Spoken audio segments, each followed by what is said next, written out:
All right, let's get started here in video number 2. We're going to continue right along with what we were doing at the end of video 1, where we are identifying the slope and the intercept from the equation of a line, a linear equation. And ladies and gentlemen, now in our next 4 examples, we are given equations that are not put in slope-intercept form. Because when they're in slope-intercept form, you can readily identify the slope and the intercept. So we want to put them in slope-intercept form, which we understand right here, y equals mx plus b. So taking a look at number 7, y minus x equals 9. We got to isolate y, just like we did in unit 3. And if you remember back then when Mr. Ross was saying, hey, when you're solving these equations for y, you might want to get in the habit of putting the x term first. Well, now you understand why I asked you to do that back then. If you're in that habit, it's going to make it easy to already be in slope-intercept form. So we're taking a look at y. What are we doing? We're subtracting x. The inverse operation is to add x. To keep the equation balanced using properties of equality, we're going to add x to both sides. It's going to simplify out on the front side, so we're going to get y equals, and then we have x. We cannot add x directly to 9, but we can add it to that side. So we're just going to write that positive x. And because that 9 is positive, we would put plus 9. And then we recognize y equals mx plus b. And we say to ourselves, what is the slope? Well, our invisible 1, our slope is run. When you don't see the slope, when you don't see a coefficient, you know it's equal to 1. And when you have a slope of 1, then we go, when you don't see the run, it's equal to 1. So what does this mean? A slope of 1, it means we're rising 1 and running 1 from one point to the next. And then we have our intercept, our y-intercept, which is at b, and b is 9. So it crosses the y-axis at 0, 9. Okay, 0, 9. Moving on to our example number 8, y plus 3 is equal to 2/3 x. Again, we want to put it in the slope-intercept form, so we are going to subtract 3 from both sides. Simplifies on the front side, so y equals, and again we can't subtract it directly from 2/3, so we just write 2/3 x, and we're subtracting 3 from that quantity. And in slope-intercept form, y equals mx plus b. We can identify our slope right away. Our slope is 2/3. And what does that mean on a graph? That means from one point to the next, we're going up, rising 2, and running to the right 3. And our intercept, where does it cross the y-axis? Right here at -3. So B is the y-intercept. That's what it represents. So B is -3. What does that mean? At 0, -3 on a graph, on a coordinate plane, this graph of the line crosses the y-axis. Going to number 9, 2y plus 4 is equal to 1/4 x. And so we got to solve for y again. So the first thing we're going to do is we're going to subtract 4 from both sides. What does that do? Leaves us with 2y equals 1/4 x minus 4. And then we're going to divide by 2 to isolate the variable. And we're going to divide both sides and every term by 2, leaving us with y equals 1/8. Dividing 1/4 by 2 means multiplying 1/4 by 1/2. Multiplying by the reciprocal. We talked about complex fractions and why we change it to multiplication by the reciprocal. And you get 1/4. And then we have -4 divided by 2, which is -2. In our slope-intercept form, y equals mx plus b, we can identify our slope right away by saying our slope is 1/8. And 1/8 means a rise of 1 and a run of 8. So our slope is 1/8. And then we have our intercept, where it crosses the y-axis at b, -2. Pretty straightforward.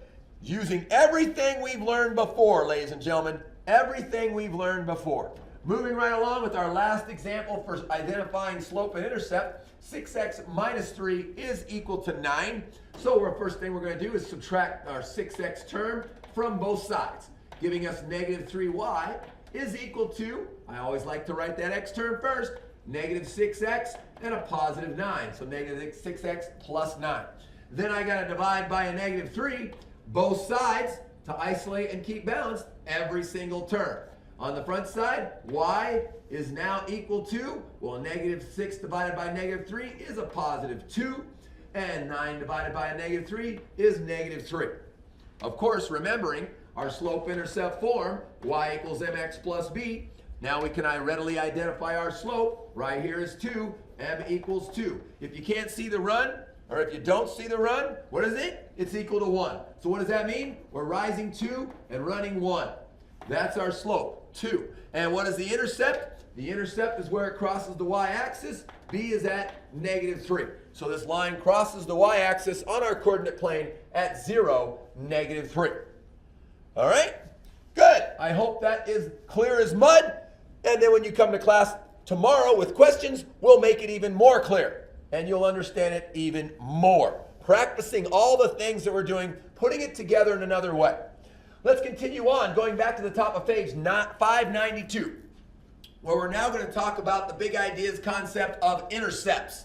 Well, we've already talked about one of these intercepts. That's the y-intercept. So we jump down here to the y-intercept. We should already know this one. The y-intercept of a line is the y-coordinate of the point where the line crosses the y-axis. It occurs when x is equal to 0.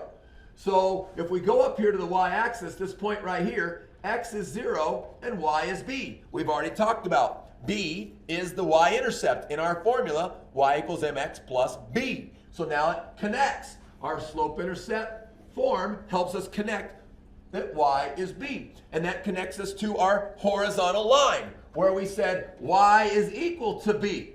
Any line is horizontal passing through the y-axis at that point, and b is the y-intercept. So let's go to the x-intercept. Well, it only makes sense. The x-intercept is the point of the line where the x-coordinate of the point crosses the x-axis that occurs when y is 0. And so A is our x and 0 is our y. That's our ordered pair. It's where the line crosses the x-axis. And then, of course, we can recognize that as our vertical line when our equation was x equals a. All right, and that occurs at point A0. We have a vertical line there. That's our x-intercept. We have A, and our y-intercept is B. And if you want to help remember that, in the alphabet, A comes before B, as x comes before y. So A is the x-intercept, y is the b-intercept, and voila, we have our intercepts. So let's practice and see if we can identify that real quickly. Identifying the x-intercept and the y-intercept of the graph. Taking a look here, it doesn't matter which one we do first, we can go right to it and we can see there's an intercept on the x-axis right there. So our x-intercept, A, is -2. And we come up here to where it crosses the y-axis, right there, B is 5. Pretty straightforward. Let's go to our next one. Right here we have another graph of a line. And we look at where it crosses both the a-axis and the y-axis. And we come down here, A is at what? It's at 3. They already gave us the ordered pair, and there's y is 0. Outstanding. And so our x-intercept is 3. We go to our y-intercept right here, B, and B is equal to 3 as well. And that ordered pair would be 0, 3. Where x is 0, we have the y-intercept. And our last graph, our last opportunity to figure out where these things cross the x and y axis, we take a look. Right here is the y-intercept. That's pretty readily available for us, where x is 0 and y is b. And so b is -2. Our y-intercept is at -2. And then we come up to the x-intercept. It's right here. Wow, it's not on a perfect point. It's not. So we have to estimate. And we can estimate that A is approximately what? 1 point, I'm going to go 3. Okay? Or 1 1/3, or however you want to say it. We're estimating when it's not on a perfect point. But that's where we can see that A, our x-intercept, crosses the x-axis. Ladies and gentlemen, that's it for our second video. You have a quick right by identifying the x and the y-intercepts for the linear equation shown. So A is what and B is what? Ladies and gentlemen, you can take another quick break and come back and join us for our last video of the night.